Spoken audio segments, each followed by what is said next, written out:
Hey guys, welcome back to the channel. Took a while for me to kind of figure out, but apparently we are at the 9 to, well, maybe closer to 10-month mark on the Red Sea 1000, S-1000. And I thought today we might as well go ahead and give you guys an update on how the tank's been doing, how all the equipment's been doing, and just a quick rundown on everything that has to do with the tank. Let's get to it.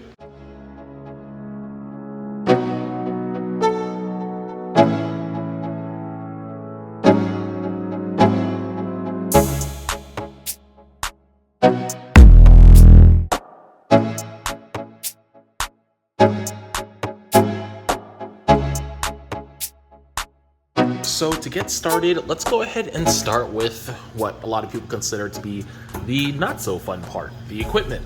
You know, most people like the livestock, but we'll start with the equipment. So in the Red Sea Sump, basically just right off the return chamber, I am going to be running the Marine Pure little bio ball kind of things, and they've been doing pretty good. I do actually feel like they work pretty well. I don't have much of an algae issue in the tank itself. A lot of things seem to balance out pretty well, so I actually do think they provide a use. Next up to it is going to be the little filter sock area. As you can see, it's been a little bit since I've replaced them, so they're a little dirty. But since the tank is still, not even a year old yet, I do kind of like dirty. Dirty means there is some bacteria, which I, quite enjoy, because I feel like, a lot of tanks kind of lack that right now. But yeah, at some point I may consider changing this to a reef mat, but I do need to kind of figure some things out, because if I do get a reef mat, I kind of don't have a plug to plug in the reef mat. And of course I would have to figure out where I could relocate all these little bio ball things. In the next chamber here, I have absolutely nothing, because I just don't have anything to put at the moment. At some point I'll figure it out. I just don't know what to do with it right now, but it's no big deal. We just have our only two pieces of actual equipment, which is just a skimmer and the calc reactor. The calc reactor's been doing pretty darn well. I'm doing about 4.5 milliliters a minute out of this guy, and it's running from the Versa, from my ATO, pumping straight down into the reactor and then just out this little tube, and it just drips into the area with the return chamber. But that's pretty much it for the main sump area. There's really not much to it. I have, for example, just the other stuff in ATO, the little doser heads, and then the probes for my apex for temperature and then also for pH. But for the sump itself, it is pretty darn basic. I like to run basic. I do honestly believe reef keeping should be fairly simple. A lot of this, doesn't need to be super high tech, even though you can definitely go that route, and some people find success going that route. But in the years that I've been doing it, simple has always been best. Simple leads to less mistakes, KISS and all that other stuff. So yeah, that is pretty much it for my sump, and we'll go ahead and move over to the frag tank. So for the frag tank, I really haven't been doing all that much. As you can see, it has stuff in it, but it's fairly plain. There's nothing I would say that's particularly interesting about it. Right now I have anything with plugs just here in the front, and then everything on like a rock or a disc I have in the back. As you can see, I don't have too many items. I do have an anemone in the back, which is like a rainbow BTA kind of anemone, and then I have some mushrooms as well in this little back area. At some point I'm gonna get a second one of these so I can separate the mushrooms out better. As you can kind of see, they're a mixture of different mushrooms, and I just, I'd like to at least have one that's specifically for like jawbreakers, like that little glowy dot right there. That way, they don't grow into each other or shade each other out, because some of the other mushrooms are definitely a lot brighter and a lot bigger. Now, during the last Amazon Prime Day, I did go ahead and get one of these corner frag racks. It does work pretty well. I may consider getting an additional one just to put around the tank, because I do find putting a corner frag rack, they're a little bit less invasive or obtrusive, or whatever you want to call it, in the tank. They just don't block a whole lot. so it's a lot more open. It has been working out pretty well. I don't have obviously much on it right now. Just a couple little SPS frags and some torches I just cut off the main colony. I do have this Zoa wall here on the side, which is doing extremely well.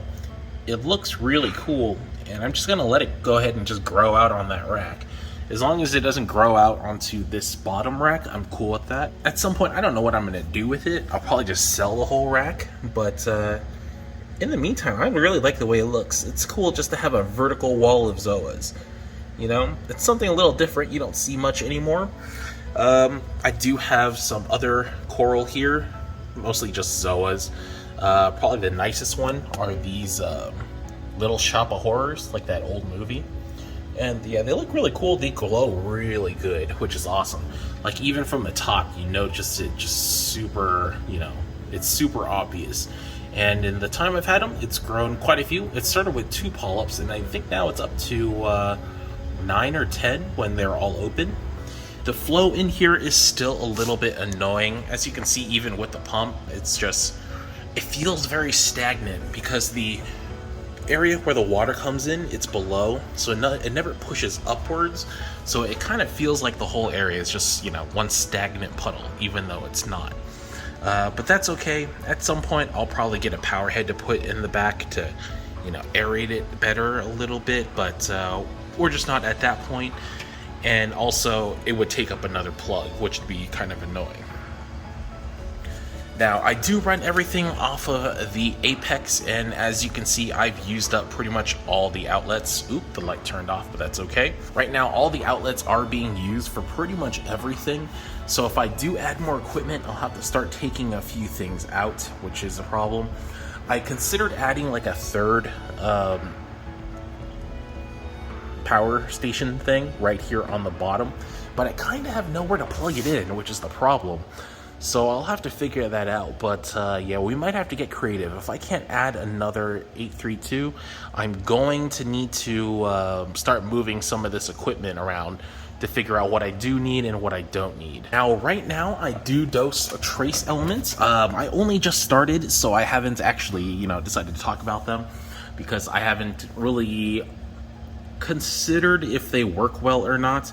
Right now I'm doing the ABCD from Red Sea, and it's just dosed right through this guy into the sump area that you just saw.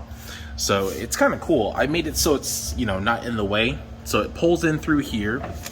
The line goes through the side, around the corner, and then up into the doser, and then the doser just goes back through this wall into the other one. So it's nice and clean, everything's out of the way, and it'll probably never get caught or anything, which is perfect. And then I do run the Red Sea 90 here. It's my last one actually, since now I run all Orphics, but I still love the way the colors look. They look really good, even though people give the you know, Red Sea lights kind of some trash as far as like spectrum and not being all that powerful, but the color they, you know, they put on the coral, just outstanding, absolutely outstanding. But that is pretty much it for the little frag area, as well as the, you know, kind of electrical area. Nothing really special about the whole area in general. It's just very basic. Like I mentioned, you know, keeping it basic is always easier. So now that we're done with the bottom of the tank, let's go ahead and move to the top of the tank, which is where we have our Orphics. The Orphics have been doing really well. I like the way they look, especially just on top of the tank. It's just so clean. There's really no need for like a canopy to hide anything, because it's just, you know, it looks super sleek. And especially from the bottom, this is probably the best part. When you just look at it like this, where it's just, you know, rows and rows of LEDs, it just looks super clean, and I love it. The aluminum extrusion has worked very well. It still has pretty much no give, which is good. I don't see any type of like rusting or breaking down, anything like that, so that's been nice. Right now, it is maybe a little bit loud because both of my fans are on. They blow directly onto this water here to keep it cool. Take note, it is about 105 degrees outside right now, and it is like 10:30 at night. So even with the AC on, you know, the heat kind of builds up a little bit inside the house. So these guys are both kicking on right now just to blow it, you know, just to keep the tank cool. I have been planning on trying to make this wiring a little bit nicer looking. I just haven't gotten around to it. From the front, it looks fine. The only time you see it like this is from the side, so it's really not a big deal. I still am considering adding Kessels to this tank at some point. When you view this tank from a side profile, you can actually see I do have some space for essentially additional light. Just to provide a bit more coverage. That's where I'm still considering those Kessels. Probably either 1 or 2 on these points, or maybe 1 or 2 in the back. I might even consider moving this back a little bit and adding those Kessels, just because I like that Kessel pop, so it may be something to consider in the future. But like I mentioned before, I kind of have a plug issue, so that's something in the far future. But for right now, like I said, it looks super sleek, nothing to complain about. Probably one of the best lights that I could have ever gotten. And this build for this extruded aluminum is super nice. Bear in mind, each of these units is 15 pounds, so it is holding up about 50 pounds of weight right now, and it's doing just absolutely perfect. Now, before we do get into the coral itself, the tank, the actual display, has been doing super great. For those who don't remember, this is a S-1000, so it is a 200-gallon display. Then you have another 65 in the sump area, and this display has a Euro brace on the top, so there's no braces going front to back, which is perfect, keeps the top open and clear, doesn't block any light. But this Euro brace, honestly, I love it. I thought I liked rimless tanks before, but just having a Euro brace is just so much better. You can put stuff on it. They actually made it look super clean by using like the black silicone. And honestly, I don't miss rimless tanks, even though my 525 was rimless, my E260 was rimless. Almost all my old tanks were rimless. So yeah, if I was to do it again, for any reason, hey, Red Sea has a new line of 2 more S-series tanks that are like half this size. They both use Euro brace. I would totally get those, especially with, you know, what people say about the tanks bursting, even though I personally don't think that's really the thing to worry about. You know, I would absolutely totally get another one of these.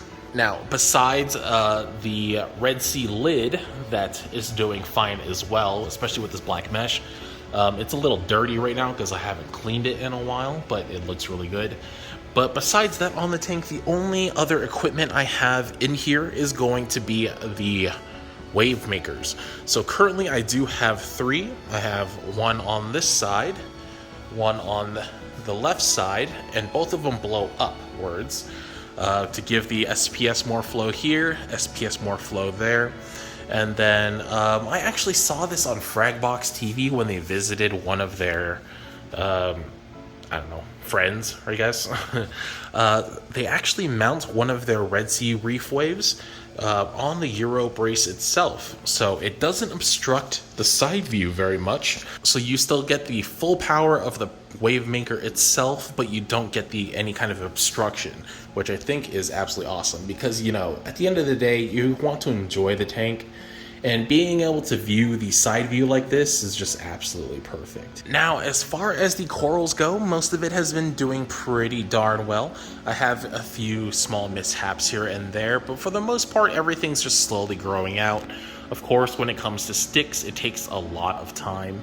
9 months is not very old or not very long for a frag to grow out, so you know, that part is just a waiting game for everything to fill out. But we'll go ahead and start from the left side of the tank and move ourselves over to the right. So right off the bat, this is just kind of like the little Zoa area. The super high-end stuff, like the Little Shop of Horrors, is down in my frag tank just because I don't want fish going at it. But we have a nice assortment of Zoas that are starting to grow on the rock itself.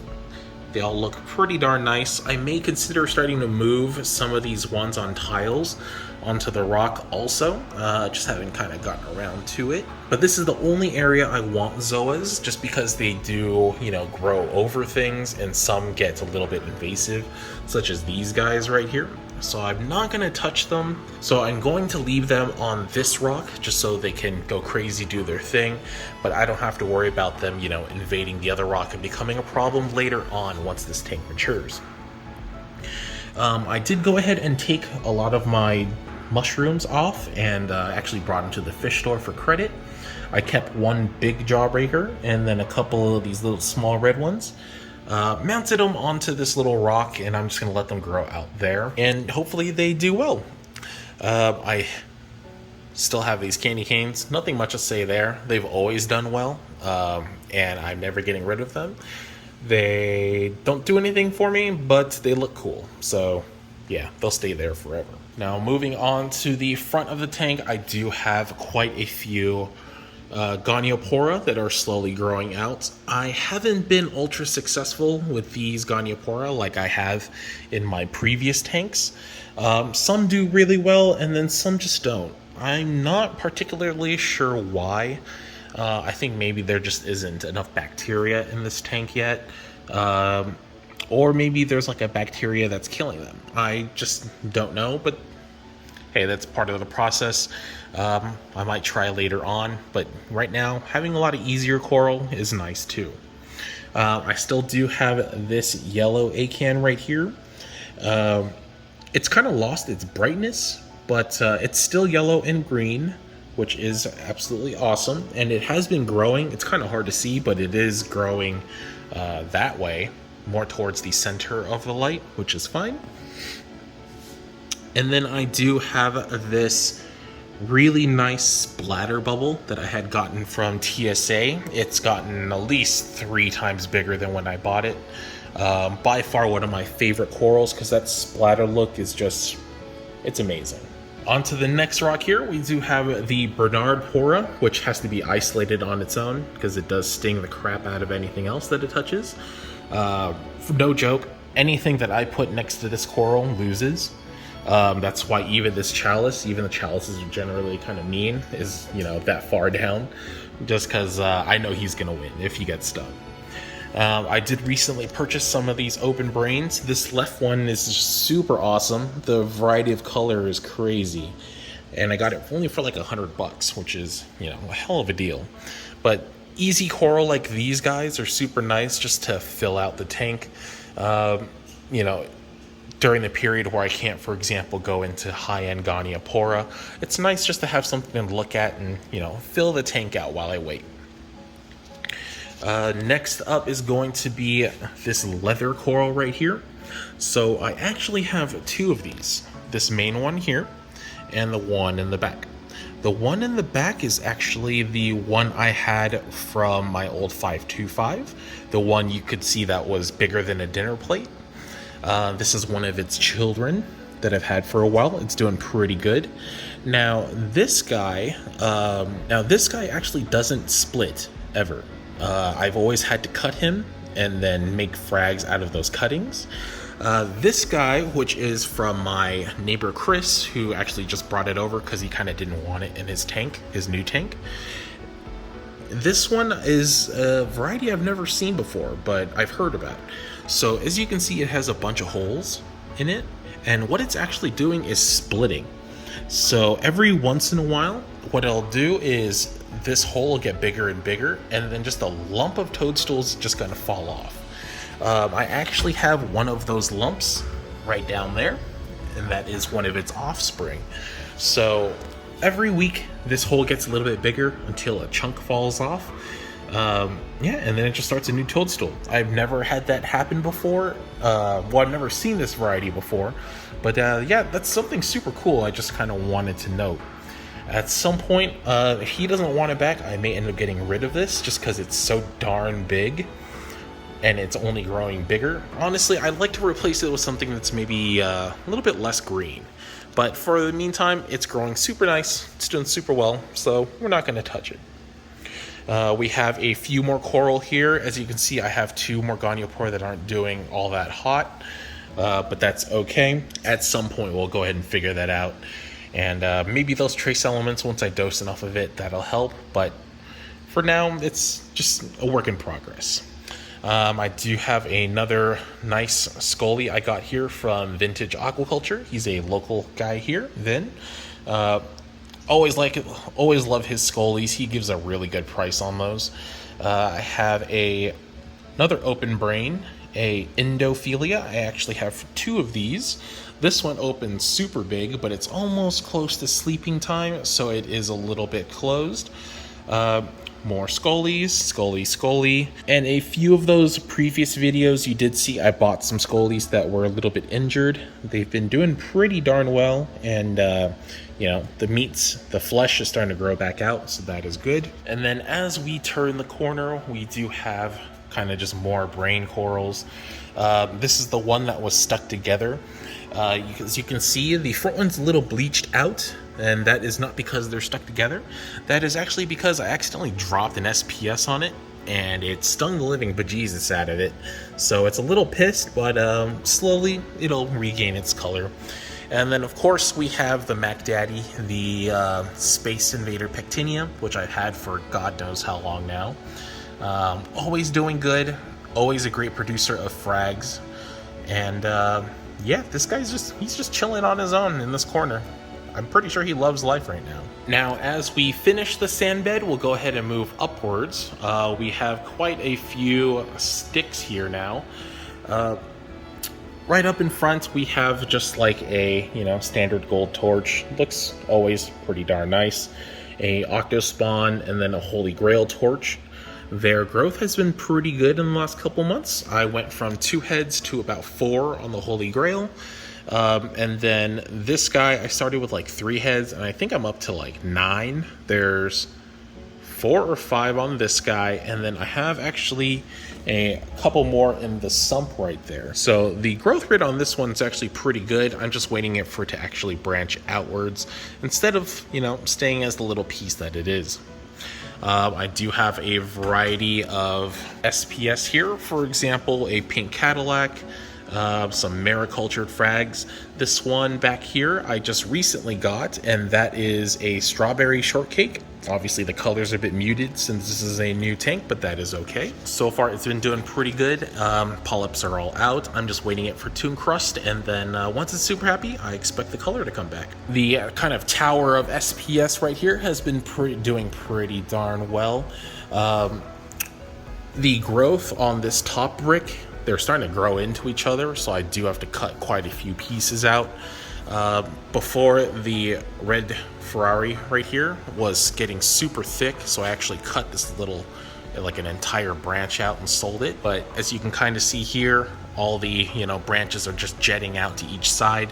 So yeah, growth has been good. I'm just letting it do its thing. I did have a ASD Rainbow Millie. I've had this one for a while. It is the same as my other colony. But recently, the hot pink color has come back to the skin, which is great. It's not just green anymore. I'm not sure exactly what that's coming from. It could be the trace elements. It could also be just the tank maturing. But hey, either way, it's doing good. Can't complain. Now, I do have a bunch of these beautiful frog spawn and hammers right here. They've been doing pretty well, though they don't exactly have a lot of heads. I may try putting them in a different spot just so I can grow more sticks, but it's nice having quite a few varieties, like a darker green, a hotter green, and then one with super small polyps that are like super purple. So it's cool having a variety just to see kind of the difference. And then of course I have like a rainbow hammer here. This is one of the other coral that I do super well selling. The color is absolutely fantastic when you have it under blue light. It just pulls out so much more color. The sticks on these other areas are doing super well. I have like a tenuous here, a Pikachu, which is starting to encrust really well, though it's still green and not yellow. A bunch of additional, frags here and there that I just put up there to look cool. Now on this kind of main island balmy area has been doing super well. I did, of course, lose the acro crab that was in this colony when I did dose the tank with interceptor to get rid of those red bugs. On the topic of red bugs, I haven't seen any since, so that is perfect. And actually, a lot of my coral are starting to color up super good. I don't remember what that is, but it's getting more of a rainbow color now instead of just red. We have a fox flame here, which if you can't see is starting to get its actual like tip color. I don't know, like yellow tips, whatever you want to call it. We have a jello shot there on the top, which is getting nice red tips as well. The stylo is doing well as always. And then, yeah, I mean, as you can see, all the other coral are doing super well. They're starting to grow out. Green Slimer, this stag here, which if you remember was in one of my other videos where we cut the branches off to see how well it'll, grow. All this little white growth that you see here on the side are from where we cut them, and then each place that we cut grew like 3 or 4 branches, which is why when you look at it from this side, it's super thick, and then if you look at it from the back where we didn't cut it, it's just still, single sticks. So that's kind of an interesting thing to take note of, and it really does kind of prove that cutting the coral themselves does promote growth. Now down here we have my other ASD rainbow millie. Same thing, the pink is really starting to come back, though right now you can kind of tell, but it's a little hard to tell because the green tentacles are just so out and fluffy. We have a Jason Fox Kamikaze, which is getting thicker by the day. Absolutely gorgeous. And then just a variety of other SPS here. Orange Creamsicle. We have a grafted Digi that is both red and green. I don't remember what these two are, but they're nice. We have like a Candyland up here, which has always looked great. A new acquisition, which is the Walt Disney. Hopefully that grows out. It's been super enjoying that spot up there, just getting blasted by flow. The Oregon Tort, which has always been a super slow grower, is starting to branch out as well. You can see all the little offshoots, so that is doing great. And then just the whole look of it has been, doing pretty darn well. Just waiting for all these sticks to grow out, and then in the meantime I may just get some foreground coral just to fill some space out while I wait for this tank to grow out and actually look like a reef. But that is pretty much it for today.